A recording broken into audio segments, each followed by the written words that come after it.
사도행전 8장 19절에서 20절까지 보겠습니다. 19절, 그는 말했다. 당신들은 나에게 그 권능을 여기서 주소서.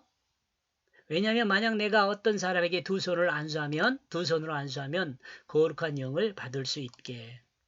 성직을 사고 파는 행위가 이때만 있었던 것은 아닙니다. 이때만 있었던 것이 아님을 우리는 역사를 통해 알고 있습니다. 여러분 천주교도 이런 일들이 있었잖아요. 여러분요. 중세 교회사를 보면 그런 내용이 나와요.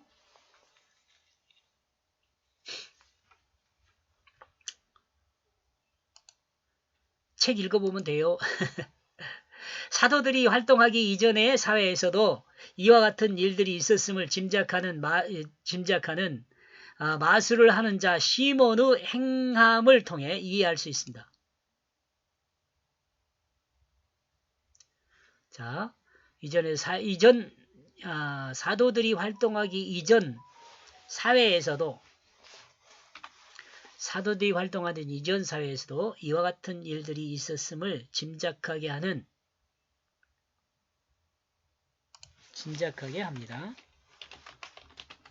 한다. 이는 마술을 하는 자 시몬의 행함을 통해 이해할 수 있게 됩니다. 이와 같은 성직을 사고 파는 행위는 시대마다 있어 왔습니다.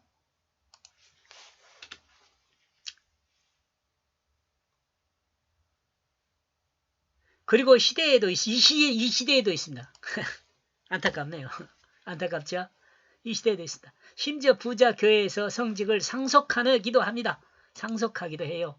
그러니까 아무 부끄럼도 없어요. 오히려 합리화와 협작으로 자신들이 하는 일을 정당하다고 주장하기도 합니다. 뭐 어쩔 수 없죠. 뭐.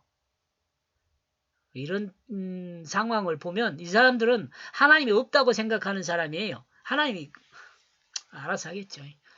아마도 이와 같은 교회는 마술을 하는 시몬에 대한 이야기를 알지 못하고 있기 때문일 수도 있습니다. 알면서도 모른 척 하는 건지. 중장이 아니라 주장이네.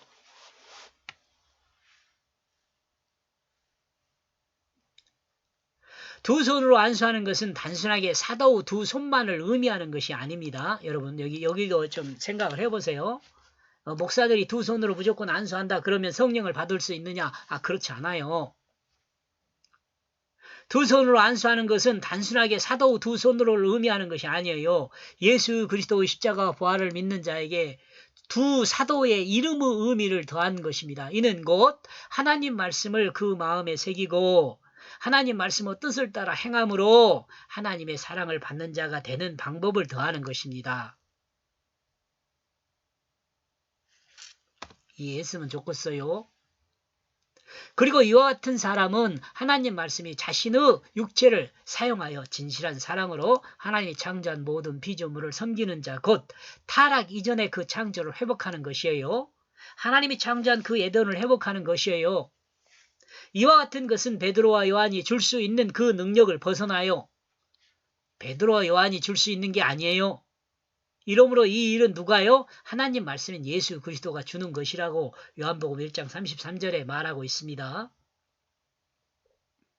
20절, 그대로 베드로는 그 자신을 향하여 말하고 있다. 너는 그 은이 돈이에요. 돈, 은. 옛날에는 은이 돈이었어요. 너와 함께 멸망을 발생하고 있다. 너와 함께 멸망을 발생하고 있다. 왜냐하면 하나님의 그 선물을 너는 돈을 주고 살 수 있는 것으로 생각하기 때문이다. 베드로는 시몬에게 분명히 이야기하고 있습니다. 성령을 돈으로 주고 살 수 있다면 성령을 돈을 주고 산 사람은 또한 돈을 받고 성령을 팔 수 있을 것으로 이해할 것입니다. 그러나 성령을 받는 자는 빚진 자가 되는 것입니다. 여러분, 성령을 받는 자는 어떤 자가 된다고요? 빚진 자가 돼요. 빚진 자. 하나님은 은혜를 많이 받잖아요.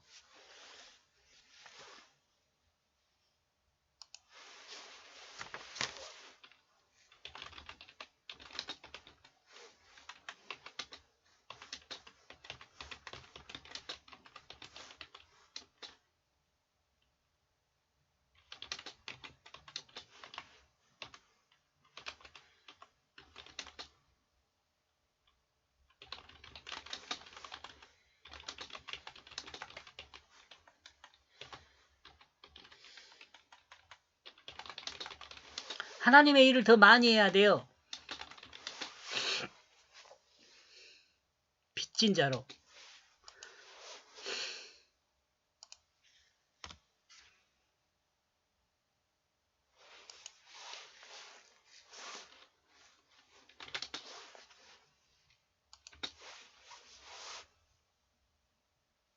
바울도 하나님의 은총을 많이 받았잖아요. 그러니까 큰 빚진 자예요.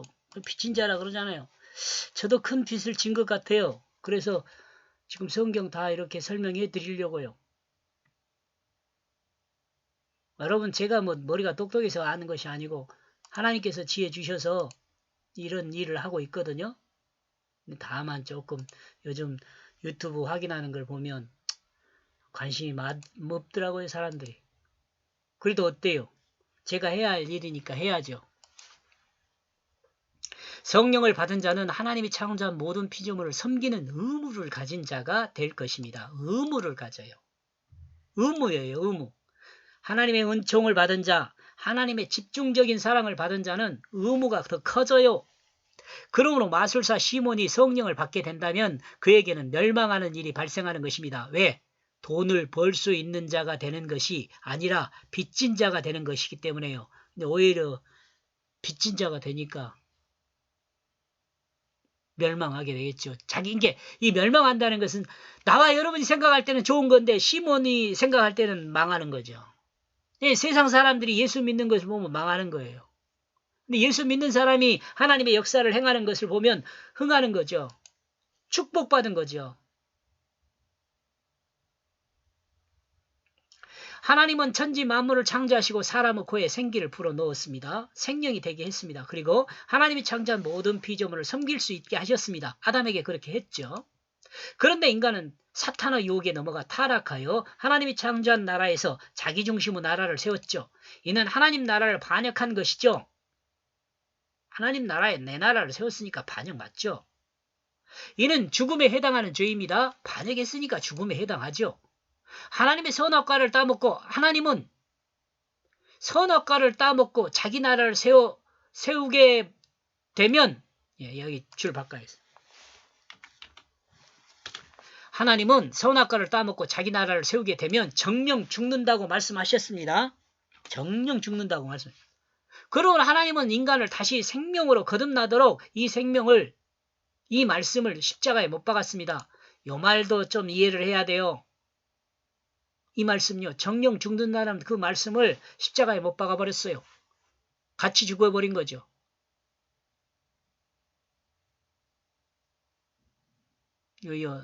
지혜 있는 사람은 이해하시기 바랍니다. 이 말은.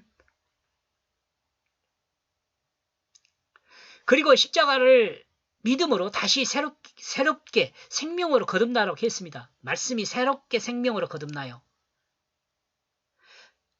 믿음으로 구원을 받는다고 그러니까 태초에는요 선악과를 따먹고 죽는다고 이야기했어요. 근데 그 죽는다는 말을 십자가에 못 박아버렸어요. 오케이? 그러면서 누구도 못 박았어요? 그 말씀에 따라서 인간도 못 박았어요. 죽었어요. 다 죽었어요. 그런데요 믿음으로 산다라고 다시 말씀을 주세요. 믿음으로 산다라고 다시 말씀을 주셔. 근데 이 믿음으로 산다고 다시 말씀을 주시는 것은요 구약에서도 동일하게 주었어요. 근데 그것은 그림자였죠. 근데 실제적으로 믿음으로 산다는 것은요 신약에서 준 거죠. 예수 그리스도를 통해서. 이해했으면 좋겠어요. 이해 못해도 어쩔 수 없고요.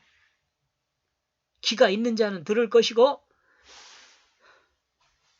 할례를 받은 귀는 들을 수 있다. 감히 그렇게 생각합니다.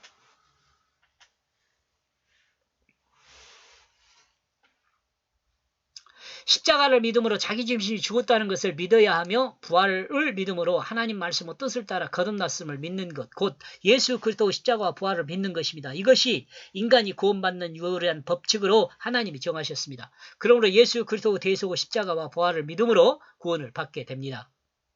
이 법칙은 돈으로나 명예로나 건강으로나 그 어떤 것으로도 되는 것이 아니에요. 오직 예수 그리스도 십자가 부활을 믿음으로 되는 것이에요.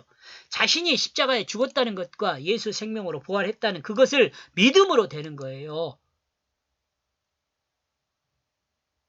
여기까지 보겠습니다. 고맙습니다.